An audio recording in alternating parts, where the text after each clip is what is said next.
So, as you listen to what we're saying today, I want you to think about yourself and what your role is. So, Pastor John, I want you to share with us your testimony. Are you saved? Wouldn't that be good? Are you a Christian? And tell us how you became a Christian. And if you need me to interpret for you, just raise your hand and I'll try to clarify. Hold that close. Good morning, everybody. Yeah. Good morning. And before I go ahead, Yeah. how many minutes and how many? You have. I will cut you when it's time. Oh. In Africa, when they give you mark, a special pastor on the pulpit, you will do what you want. You will end when you want to end. They don't have to tell you stop. So you are African. Mm-hmm. I am. So don't tell me to stop. First of all, I want to thank God for bringing me here. I don't know if you can hear me. Bring it closer. Put it here. Mm-hmm. I want to thank God for bringing me here to sit in front of you. Won't you say? And I thank God for my mother here. When my daughter was bringing me to the airport, I say if Madame Vespa didn't come to Loxiago, my village, to preach, you driving car today in Accra, where would you have been? So let me interject. So Logshogo is the village that he's from. And so many years ago, Mom went to that village to share the gospel. And that's where he came from. And so he's telling his daughter, who lives in the capital city now, who's driving him to the airport to come here, if it wasn't for Madame Vespa, not only he wouldn't be going to America, and she wouldn't be driving him to the airport. That's what he's saying. God is the mighty God and can do everything. Bible says when Abraham was 99 years, God appeared to him and said, follow me and be perfect. I want to sign a covenant with you. And Abraham fell down and gave his everything to God, and God could use him. I was Muslim, preparing to build a mosque and Arabic school. As a young boy, he was in the mosque training to be an imam. I was zealous. Today I would have been one of the Al-Qaedas and all those, because I believe my Quran and I believe my prophet, and whatever Quran will tell me to do, I will do it. And Quran always encourage people, his followers, those who are reading it, when you talk to somebody to accept Christ, to accept God, Allah, and he refuses, you have the right to kill him. Okay, you understand what he's saying, what the Quran says. Okay, so he reads the Quran. So the Quran says that if someone converts from Islam, that you have the right to kill him, kill that person. I was wanting to obey. I was willing to obey, do everything that Quran tell me. Don't have mercy on that person.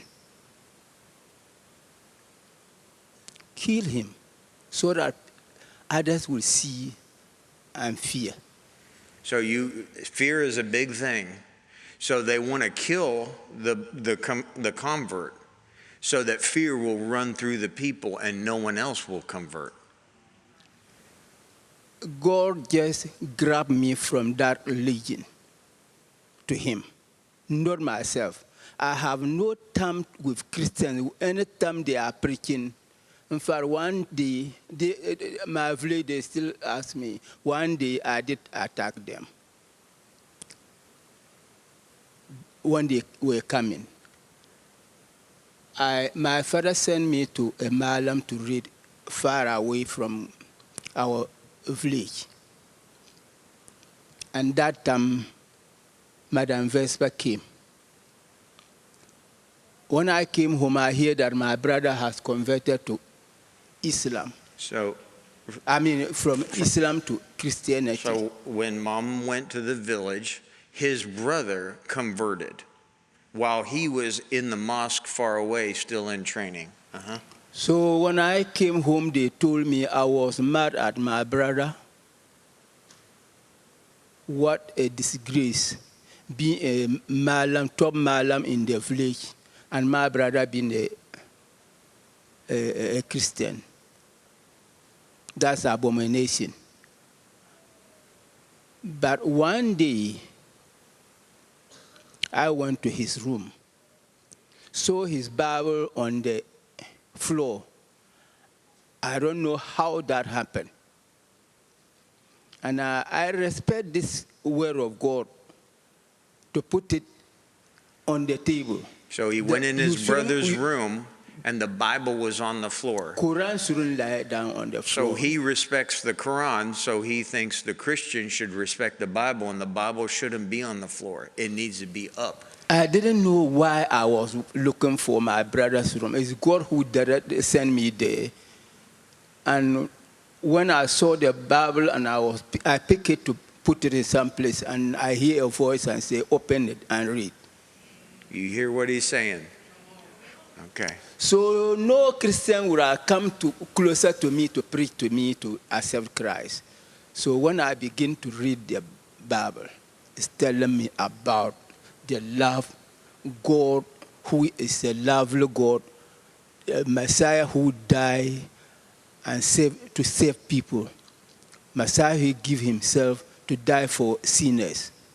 And I couldn't stop reading this book. That converted me to Christianity. No Muslim could have come closer to me. No Christian could have come closer to me to preach to me. I was that kind of Muslim. I have nothing. But Quran says, have nothing with these people. Have nothing with a Christian, have nothing with Jews. They are your enemies. Kill them. And I was willing to do what Quran told me to do. And this time, I began to read the Bible. I couldn't stop reading it. And my preparation to go to my Malam to study more coming down, begin to come down. My faith in Islam began to get weak, weaker, and weaker. Till I will go secretly to church far from our place because I didn't want somebody to see me. So he accepted Christ on his own, and then he was a secret Christian, and being young as he was, he feared. So on Sundays, he would go to the city of 14 miles away, and he would go to church and sit in the back corner where nobody would know who he was. But his hunger for God was so strong. So only my brother get to know that I also converted. He didn't see me, but the way I was reading Bible and the way I was behaving and I become calm, he knew that I become a Christian. His brother saw a change in him. But my brother also didn't want people to the way I went, I was on top of the toppers. And he knew that if he broke the news, they will kill me. So my brother also hid it. I didn't tell him I have accepted the Christ, but he knew. But suddenly, that brother died. Brother, He his fell bro- in the water. he He was drowned in a crossing river. and he And died. this is the same river that we crossed to go overseas. This is the same river that his brother. I remember as a boy going down to get with my dad to go and get his brother's body and standing there looking at this young man, unrecognizable, been in the water 3 days. So during the funeral, my mother's brother asked me, he said, the way I look at you, your behavior now, are you a Christian? And I break the news, yes. And since I say yes, I could be dead by any time. They can poison me, they can attack me with anything. So I wasn't feared death. I was even praying for it. So it was at the funeral when he was questioned publicly, are you a Christian? And that's where he said, yes, I am.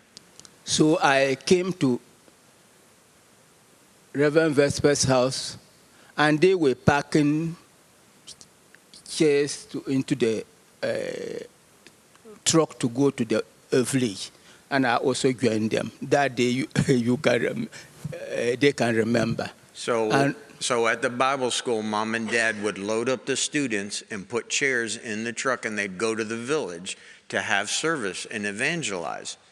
And he started coming to the Bible school property, and when he saw them doing it, he wanted to get in the truck also and go with the Bible school students and my parents. So I kneeled down and said, pray for me.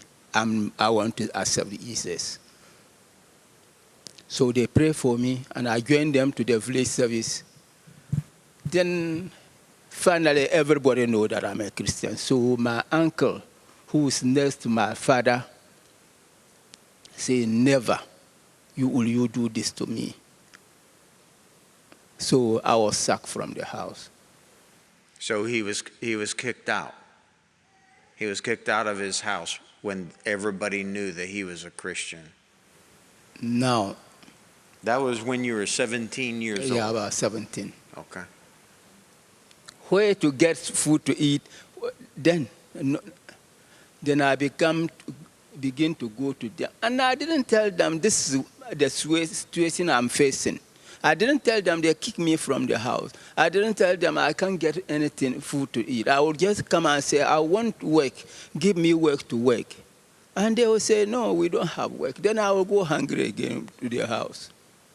Finally, praying, one day, Madam sent somebody to come and call me to help her with washing.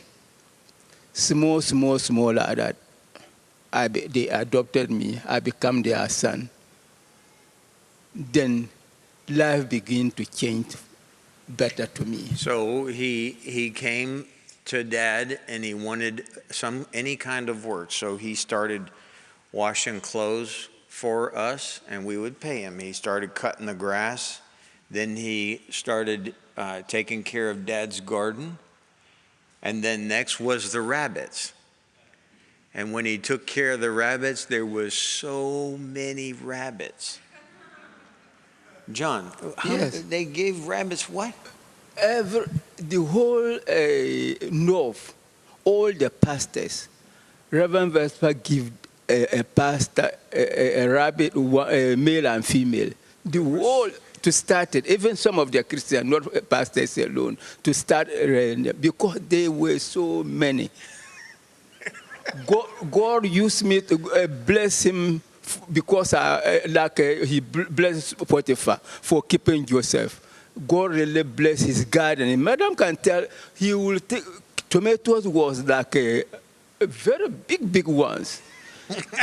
Everything he said, do this. When I do it, God multiply it.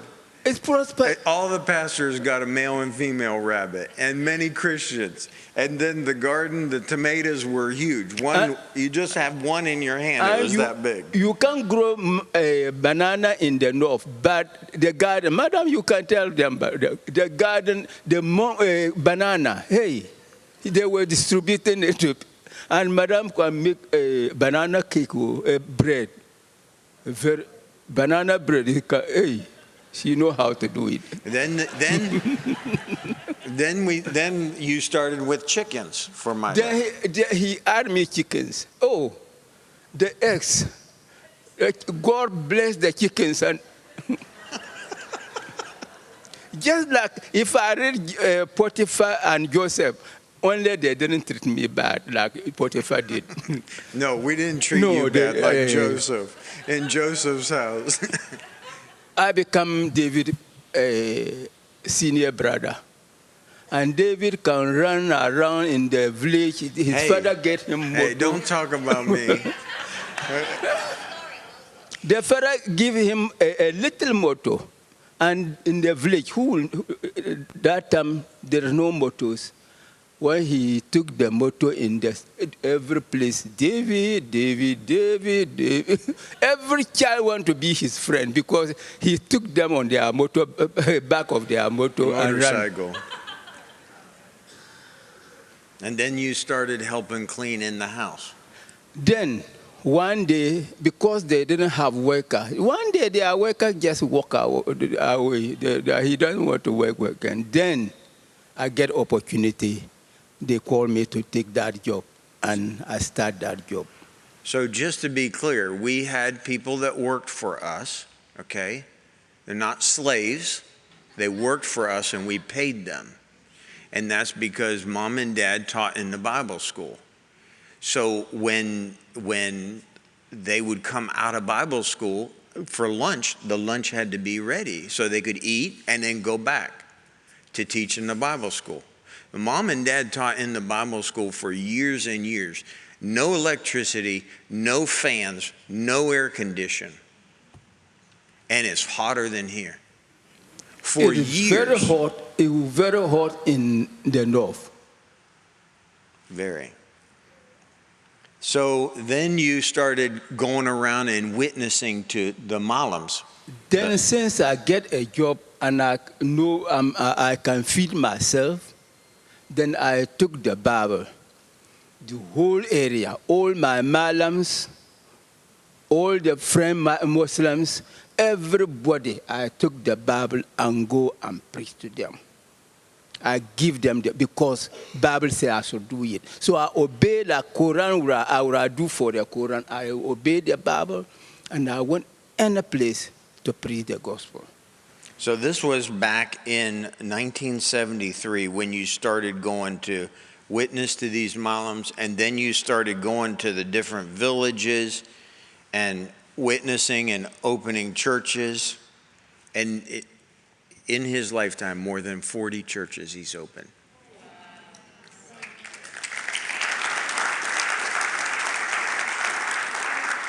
But now you weren't trained. You didn't go. You had not attended the Bible school yet. Yet you're doing all of this on your own. Because it wasn't until 2000 when you went to Bible school. Yes. First, I went to one village. They drove me out. The Muslims drove me out. I went to the second village. 12 people repent the first night. 7 people repent the second day. On the third day, I was preaching when the Muslim group and attacked me there. So you hear what he's saying? The Muslims came out where he was and told him first to get out of the village, and then later on he kept coming, and they came and what? When they mobilized themselves, and some people saw them. So when I was preaching, they were planning to attack me. So they came and grabbed me and pulled me. His friends took him out. They took me and ran away because they were wanting to kill me there. And I went to the third village, and they came and attacked me. I said, if I will die here, I will die. The church will build there. And there, there's a big church now. Even my converts begin to go to the Bible school now. I was still the lay worker. So he's calling himself a lay worker because he hadn't been to Bible school. Yet converts from that church in that village, they went to Bible school and got training, and he was pastoring, but he still wasn't trained. So I was using my bicycle to the villages. One evening I was going to sleep there on Saturday night, and my bicycle get broke. And I said, God, why did you do this? So I walk in the night like that, push the bicycle back. So in the morning, I went and told my his father, I said, the people will be waiting for me in the village because my bicycle broke last night. When God do something, if it seems it's looking bad, thank God for it.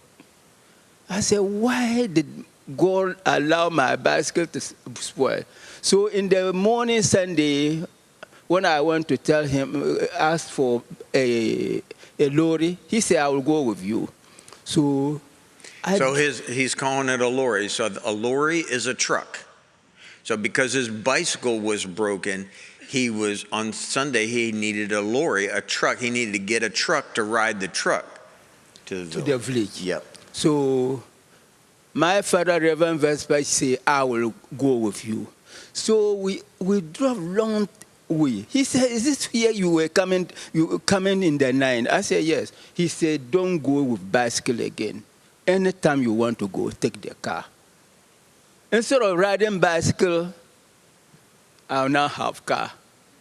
So with this car, I start 8 churches. And I team with a Baptist pastor. And we open a Baptist pastor. We open over 40 churches. Then it's time for them, National Church transfer them from the north to the south to start a Bible school. So I went with them. So mom and dad got transferred from up in the north to the central part of the country, and he went with them.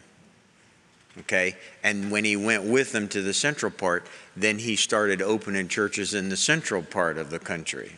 So he still had the churches up north, but then now he's starting, and it originated with people, his tribe from up north that moved to the city in the central part for work. So he started reaching his own tribe that lived in the central part of the country. So I start a church. They remove me, bring pastor there.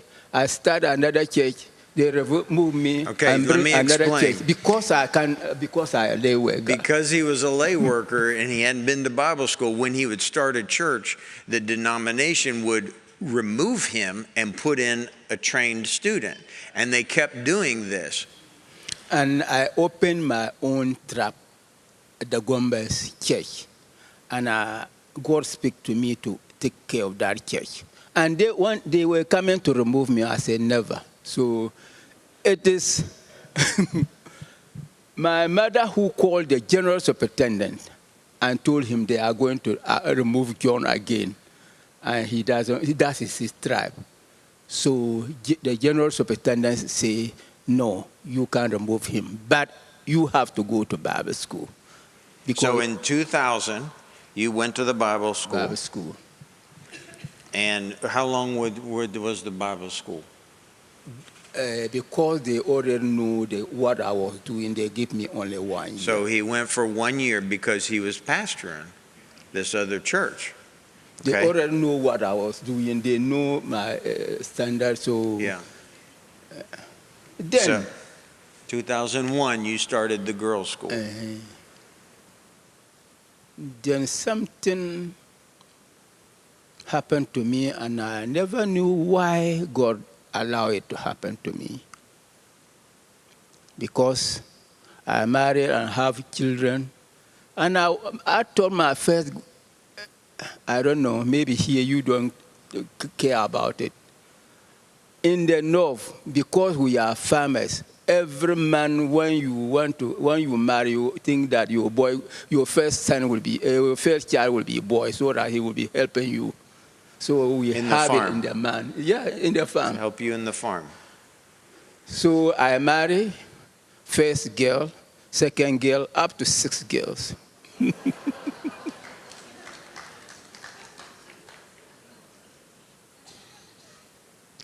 Then finally, the 7th was a boy. I thank God for waiting. I said, this will be Isaac. This is like Isaac to Abraham. But something happened. This boy was 7 years, very smart. Once I had revival service in the new church, and my topic was Job, how God tempted Job. Job. And I tell them what, for Wednesday through Sunday, and Monday, my son I went to the school to bring them, and they say their teacher has sent them because Judah, he's called Judah. Judah have headache. So I came home, he was on the bed, so hot. I went to the clinic, they give me malaria medicine. By Thursday, the boy died.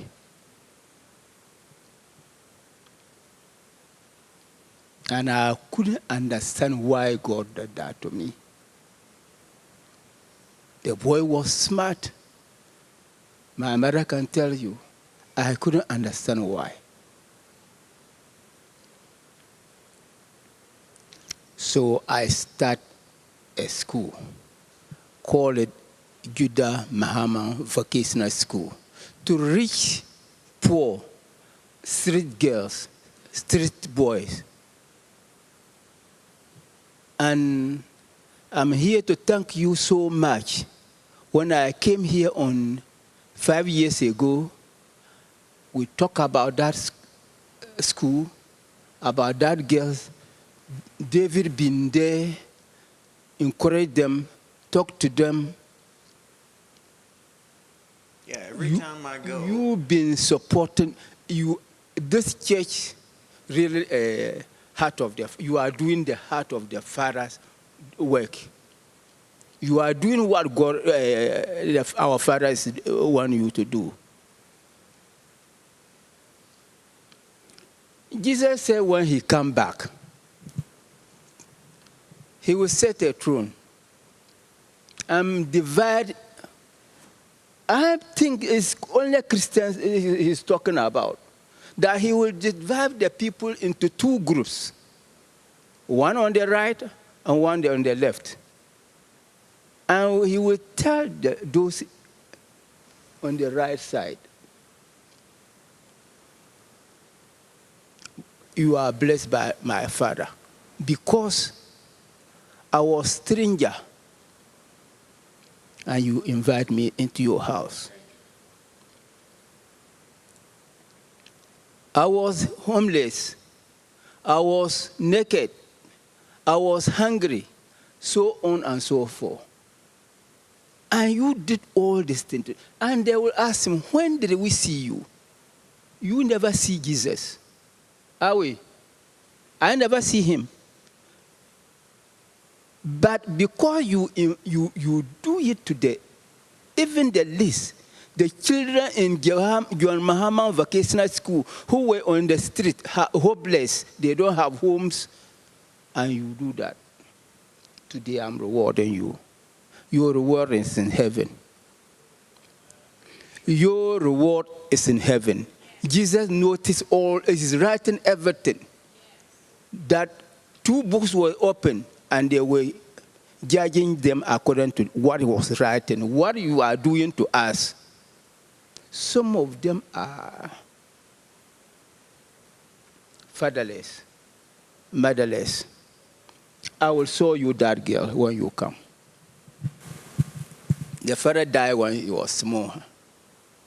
And the mother went and remarried. I have a lot of them that are in the school.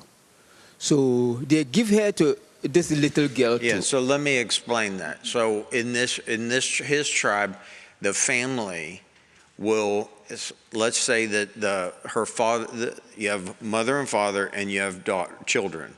So if the father dies, then the mother will give their daughter to an extended family member to live, okay, with them for years. And this is where the abuse starts happening, because when the daughter goes to another family, she's not their biological daughter. So the father will abuse them, will beat them, won't feed them, things like that. Now, we don't understand that. I get it. But that's not the world we live in, but that's the world they live in. So what are we going to do about that? So they run away. The girl will run away and become a street person. And these are the girls that he gets for in his school. So let me just say this. 2001, he started that. We're coming to the girls' school. 2001, since 2001 till now, about 500 girls have come through his school, okay? And when they graduate,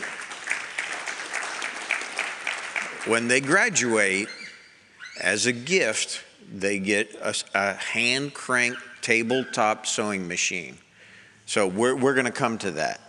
And then he started he opens a church, and then he starts an elementary school, separate from the girls' school. And then he started another one and opened that elementary school. And then the third one and opened that. And so his elementary school, he has around 650 children that he educates. Okay, so they're poor of the poor. And these people will not send their children to school because they don't have money. They don't have money for and books. They are my church members. So I will not allow that. I know the pain for not being to school. I never been to school. So I have that pain. So I will not allow my members' children to go like that. They don't go, they can just give them small money to train them to smoke weed. Smoke weed. And drugs. And they train them to handle weapons. And any place they say they should go and do, they will do it because they don't have any job. So that's why I'm reaching them. I'm training them. If you use a few thousands of dollars to train them as to be normal people, good in society, it's better than you use thousands of dollars to kill them, because they will be killing people. What you will do to stop it, either to prison them or kill them. So we better reach them now. Now, we have a term to teach them Bible. They will, the teachers will teach them, but there will be a term, and about 45 minutes, you will tell them about God and about the love of God. You are here because we are feeding you free, and you are attending school free because Jesus loves you. People are supporting me to support you. And by the very short term, they will accept Jesus, and they are wonderful in the church. Yeah. So thank you for that. So we're gonna move on here. So after Bible school training, then he's opened 16 more churches, and then in 2019, he retired. They told me to retire, that I'm old. I didn't want, but they say I'm old. I shouldn't. So that's another discussion, and trust me, I've had that discussion with his superiors, but that's the way that they do it. So In all, you've worked for mom and dad for about 30 years. Well, hanging and coming and rake the leaves and go. If you take all that, and sometimes they will go on fellow and I will work for another missionary. But from 17 to that's 70, About 30 years, as I said. 73 to date. So Today, we're going to talk about the girls, but I want to just talk briefly about the overseas ministry that we do, you and I do, and this church sends me. Okay? So in 1995, he felt, when he worked for dad and mom, he felt that God told him to go overseas, to cross that river that his brother drowned in, and to go into that area and begin witnessing there. So he crossed, some of you have heard this story. So he and another man got on a motorcycle and rode 12 miles from our village to the river. Now this is a different crossing than what I use. I use the bridge, so it's another 80 miles on the road and then through the bush and then the bridge. But it's the same river. So he and a friend, worker in the church, went. They went, Dad told them, go ahead and go. So they got to the river, the sun was going down. So at sundown, the canoes that take people back and forth stopped doing. So they said, what should we do? So John said, let's kneel down and pray. So while they were kneeling down, John had his eyes open while he was praying. And he saw a man moving on the water. This is John's words, moving on the water. I said, was he walking on water? He said, no, just moving.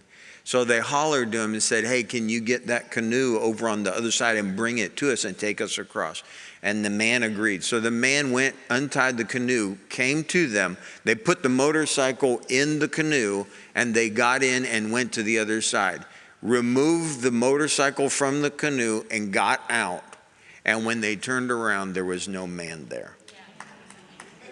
So then they started riding the motorcycle in an area that they don't know, never been to, on a path through the bush, just going. And I want to get this, I want to make sure there was something different that I had heard the other night. But anyway, they rode, by that time, of course, it's dark. So they're riding on a path through the bush looking for light, fire. What does that mean? That there's humans around. So they did that. They finally found fire, and they rode to that, found the hut, and asked if they could sleep in the hut for the night. They're strangers. Next morning they would leave. They wouldn't stay there. So you know these tribes, you got these two guys on a motorcycle coming. They don't know who they are. So at first they didn't want them to stay. But the owner of the hut agreed. So they slept. In the morning when they got up and walked out in the daylight, they saw idols everywhere. Everywhere. Every house. But before, close to the fire, the village, we get another river. And this is small river, not big like yeah, that's the other the part one. I forgot. So after the river with the canoe, they came to another river. It wasn't as big or as deep. Very dark. So I let the other guy, who's my convert, with the motor, and I test the water like this. He started walking. I say, God, if I die like my brother, fine. You send me here. And I did like this. To my belly, I crossed. So I came back and we pushed the motor across the road, and we went to the village.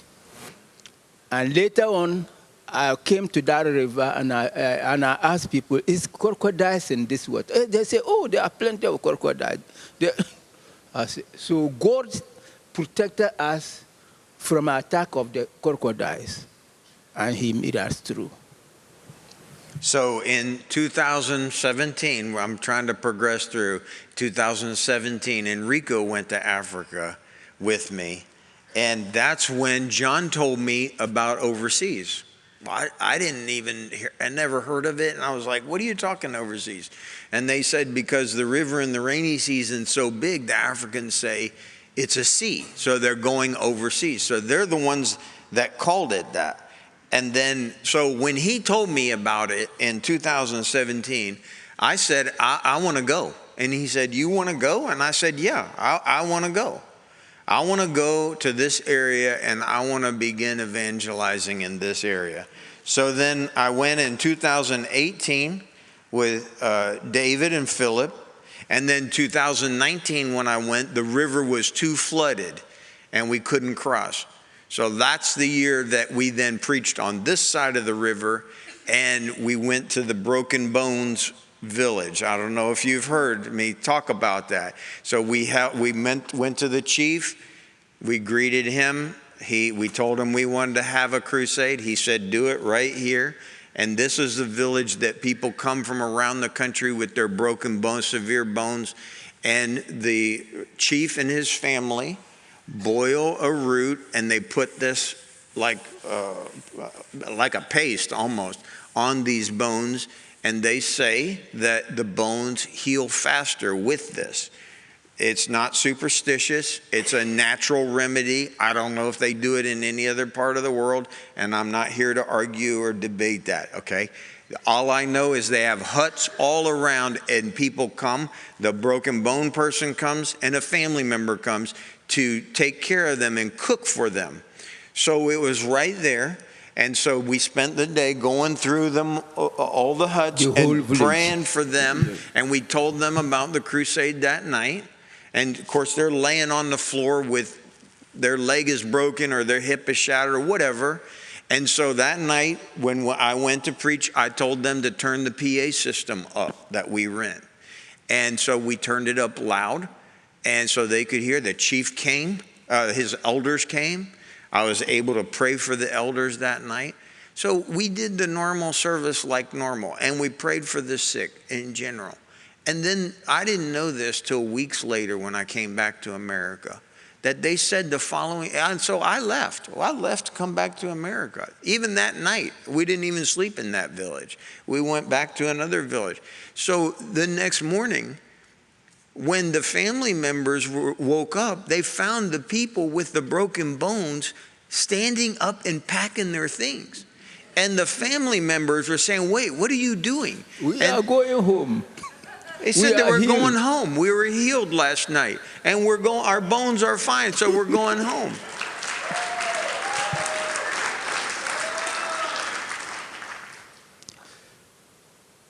They were my pastors and my fathers. And when we were in the church, God spoke to me to go across that region to witness to them, tell them about Jesus. So that's why we went across the rivers. And finally, I went to the Bible school. They put me in the church. Everything is. But the moment they came back to America, the overseas begin to knock my heart. And I cannot go. My church cannot sponsor me to go. So I've been praying about it. God just sent me there. And any place I go and ask, they said, we never hear about Jesus. Any place I go there. So I went to their district capital. There's a big tree, and there is like market, plenty of people. So I kneeled down, praying. They think I was like a madman or something like that. And I pray, I say, God, open this place for Jesus. Let life come to this city. Just this place are for Jesus. These people are for Jesus. Jesus died for them. So let the word come here. And I went back, and they put me into the church. I cannot move. Then finally I talked to him, and he said, I will go. And you send him to the church, the place. And God is using him mightily there. I don't know if he's praying for sick people here like that, or every service he will pray for sick. And the testimony there, after the prayer. And after that, even days later, weeks later, months later, there's still a testimony. And now, we have how many churches? We have, I think it's six Six churches we now. have 6 churches there now. So the first time that I went with him, when we preached and we finished, we were driving back to where we were going to sleep. And he said, I have something to tell you. And I said, okay, go. And he said, when he first crossed the river and went, he said, the place that you preached tonight is the place where I knelt down and I asked God all those years ago 20 years before that day. that a church would come. And he said, you preached in the exact spot where I knelt down. And now tonight, God has answered my prayer. 20 years, God didn't forget my prayer. And so that year we couldn't go across because of the flood. This is why I have to go in November when the river is down. And then 2020, I couldn't go because of silly COVID, stupid COVID. And we need to be praying about that because there's talk about it coming back and lockdowns and all that. We don't have time, okay? We don't have time to sit back. There's people who are lost and dying. And so last year, or 2021, Austin went with me, and then last year I went by myself. So this tribe that is overseas, so his tribe is the Dagumba. That's what it's called, Dagumba tribe. So it's similar. That tribe overseas is similar. The language is even similar. But they call them over there the wicked Dagumbas. And the reason is because they say that that tribe over there depends on juju. You don't know what juju is. How are you going to call juju? Juju is spirits, evil spirits. And they have trinkets and things like that they worship and that. And so they're called the wicked Dagumbas because of juju. Now, let me tell you something. This region of the earth has been run by the devil since Creation. Whenever. Yes. They have never heard the gospel. Never. And you don't think for one moment that the devil is angry, that the gospel is going in there and that people are getting saved. He's angry. And the demons are angry. And I'll deal with that. So two years ago, they made me chief. The government officials came, 3 hours, drove, and they made me a chief of the whole region. Normally, a chief has a village. He's over. Now they made me the chief. And so that means that they made me a chief because they said no white man has come here and cared for the people.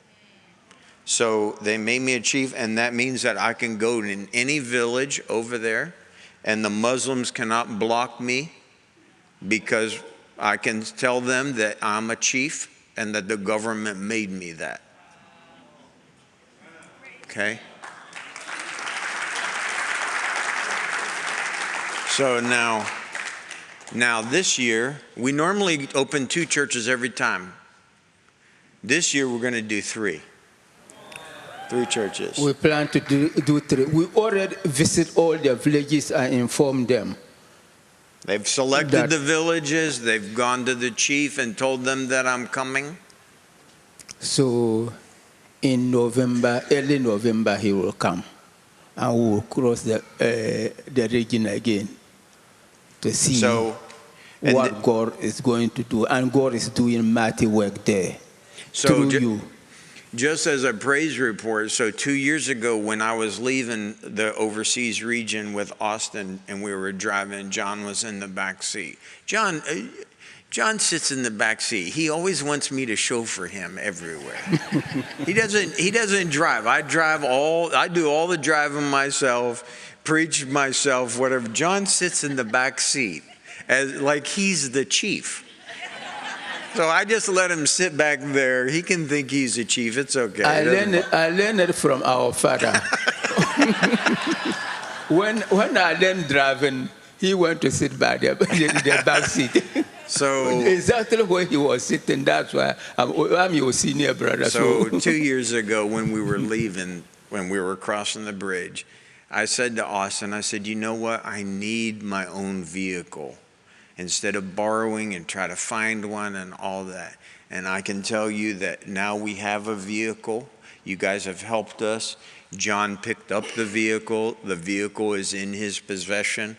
He doesn't drive it except without permission. This is not his vehicle to drive. We've talked about this, right, John? Yeah. Yeah. In fact, I fear that vehicle like something because I didn't fear his father's vehicles like that. I was using it.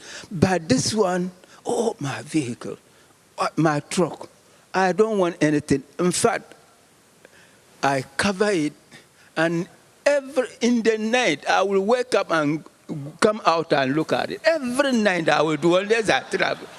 The way he's treating the vehicle, we are going to talk about it because it's too much. We're going to talk about it. Yeah, and it's a good vehicle. Strong? Yes, very strong. Very strong vehicle. Yes. Pickup, dual cab, diesel engine, four-wheel drive.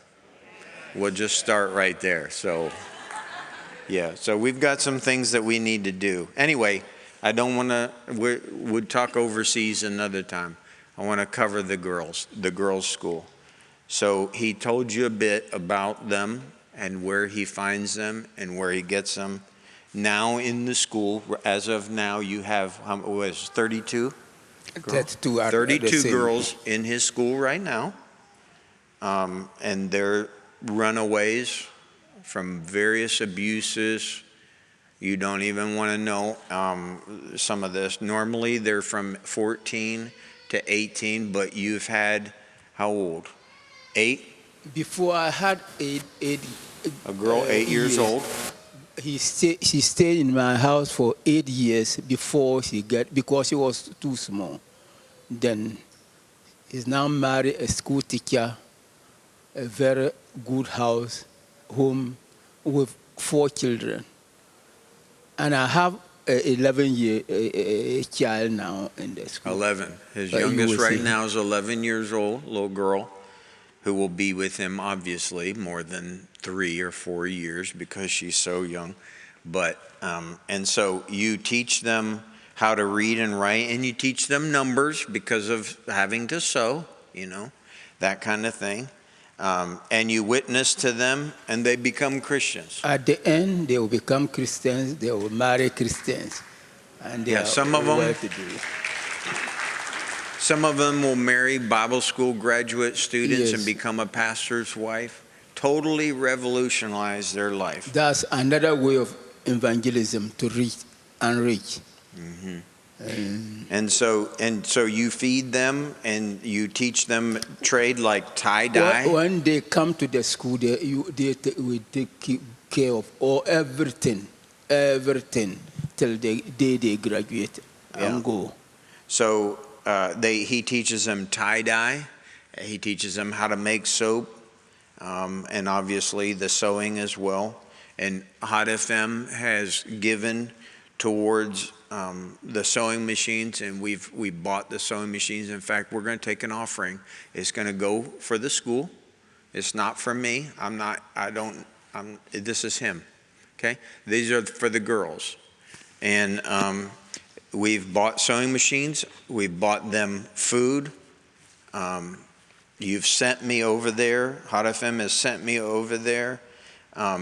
There's times that I will come to one of you on an individual basis, and I'll tell you about a need that I have over there. I don't tell everybody, but and you guys will give me money one-on-one. And so I just want to tell you, with the other monies that you've given to me, we paid their electric bill and their water bill. We've helped them secure the land where the girls are at. Last year I bought his school a little motorcycle because the motorcycle that Aisha was using was old, and she uses that. She's the mother that takes care of the girls and cooks with them and teaches them all of that, and she uses this motorcycle to go to the market and buy different things. That's what she uses, and it's only used for that. The motorcycle's only used for that. But when I come to you and I ask you or I tell you whatever, if you feel prompted, that's what I do with this money. Nobody knows about this. It's not publicized. I'm actually uncomfortable saying this in front of you. But this is what I do behind the scenes. This is reaching the poor. That left hand doesn't know what the right hand. We can talk about this because it's just us girls in the room. You know what I'm talking about. This is what we do behind the scenes, okay? That money does not go to me, trust me. It doesn't go to me. He always, when I am in need, I will call him. And we are in this, we need food, we need this. Women, you know girls, how to, when they begin to grow, a lot of girls have many, many expenses, not like a boy. So Yes. let me just wrap And up. they also use that motto when one of them is sick, they will take her to the hospital. Let's say a hospital. Their mother has been taking them. The motto is useful to them. If there's no motto, it's very difficult. And thank you for your support. So from John's village called Logshogo, Mom went and witnessed. It was a very demonic stronghold. That was an area that the devil possessed for so long. And 3 people died. Now, I want you to listen to me carefully. 3 people died. A woman died after the gospel went. His brother drowned. And another woman died. And the villagers, this is the mentality, the villagers said that their God refused. Because those people converted and refused the village God, that their God killed them. Okay, this is what we wrestle with. I know a lot of you don't even think this way. You don't understand. But when a Christian dies, this is the persecution, this is the torment that they put. And they spread it through the village so everyone will fear and not become a Christian. John took a stand. And from the time that he took the stand, no Christian died. Again, no Christian died. The first convert died. My brother was second convert. He also died. The woman also was third convert, and she also died. They say, no, we will accept this. Anybody who refuses our God, the gods are killing them. But I stand. But after I stand, there's no death again. So there's a strong church. And from that time until now, 15 pastors have come out of that village, gone to Bible school, pastored churches, from that time until now. So I want you to hear me clearly. These areas that we go into are very demonic, strongholds, the regions that have been ruled by the devil and demons forever. We don't have any fear when we go. But why? Because our lives are in God's hand. God can take my Our life. lives are hidden in Jesus. Nobody can do anything to us. No, our We life believe. is in Jesus, and whenever he says it's time for us to go, then we'll go. We'll go to heaven. Till then, we're going to fight. We're going to fight. This is a spiritual battle that takes place and sometimes manifests in the natural, okay? But this is a spiritual battle that we face, okay? And the devil is angry. But God and all of his angels are rejoicing when the gospel goes forth in these areas. And so we're going to take an offering. You say, what's needed? Well, first we need your prayer for protection. You say, well, prayer, that just sounds like, no. This prayer is very, very important to protect us when we go and to protect the believers that are there from persecution and from death, from poisoning, things like that. And then we need provision. It takes money. You can't get on Delta without money. You know what I'm talking about? You can't drive down the road without using money. It takes money. And I don't mind saying that. You say, well, you want to talk about money in church? Yeah. You got it. You came to church with money. You got it in your bank. You got it. You work for money. Yeah, money is part of our lives. I don't mind talking about money, okay? Because like Barry said, it really all belongs to him anyway, and we're stewards of it. So I just want to give you an idea real quick before we take the offering. This offering will go towards paying teachers. It's going to go towards buying food. You say, well, what kind of food? Well, a 200-pound bag of rice costs $75. And he uses 4 bags a month. A 200-pound bag of corn, $65, and he uses 4 a month. 5 gallons of cooking oil is $40, and he uses 1 a month. 3 gallons or a basket of dried fish, $95 a month. You say dried fish, you're not eating it. Him and his girls are eating it. Okay? Clothing, $45 a girl. Sewing machines cost $145. I think last year they were $125 or something. And because of the price inflation and all that. I'm just giving you an idea, okay? I'm just giving you an idea to tell you what the need is. The ushers are coming. We're going to take the offering quick. Richard made a QR code. You can scan that and it'll go straight to John's account that he has here at the church. Whatever you give in this offering, whether it's cash, check, whatever, is going towards him. None of it goes towards me. It's all towards him and the girls. Proverbs 19:17, giving help to the poor is like loaning money to the Lord. He will pay back with kindness on you. Let's pray together. Father, thank you for your people. Thank you for the testimony that we've heard today from Pastor John. Thank you for the ministry that you've called him to do for many years. And I know that today, some of us are hearing it for the first time. We had no clue, no idea. But yet he's been faithful to do this for so many years and touch so many people. And I just ask that you would speak to each individual as to what to give in this offering. You tell them the amount.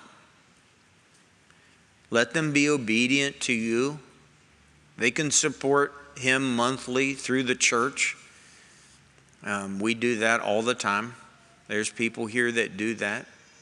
But I just pray that you would speak to everyone today to do something for this special offering. Thank you that you brought John to America. He came to say thank you to the church. He came to see me also and Mom, but he came to say thank you to your people who are so generous. And I just pray that this offering today would be blessed by you, that you would give John wisdom in using the finances, in buying things for the girls, and that you would multiply it. God, that's what you do. You take what we have, you bless it, and you multiply it. That's what you did with the feeding of the 5,000. And then there was leftover because of your blessing. I don't understand how all that happens, but I do know this, that I've trusted you with my finances for many years, and you've always come through for me. Do the same for your people. We pray these things in Jesus' name. And everyone said, amen. As the offering buckets, let the offering buckets get passed. And so Wednesday night, we have the meeting on conflict. Brandon's teaching on conflict. Make sure that you're there. Books are out there to purchase. The manuals are out there to purchase. $5 suggested donation to cover the cost. Next week, we have the anniversary Sunday. And I'll be dipping out of here early to go get the grill going, and Rico's going with me, and we'll hopefully have the burgers and hot dogs ready for you after church when you get there. But I'm going to ask that Pastor John just kind of hang around up here, and if you want to come and ask him questions or whatever you want to say to him, today would be the day to do that. No pressure. If you're free, you're dismissed to leave. But if you want to come and greet him, that would be fine. But I hope that you all have a great week this week, and we'll see you here Wednesday evening. God bless you. Thank you very much for giving me this time. May the good Lord bless you. One more thing. Say it one more time. Try your microphone one more time. Thank you very much for giving me this time to stand before you and speak to you. God bless you. I hope I will come another time. Amen. It's only too cool.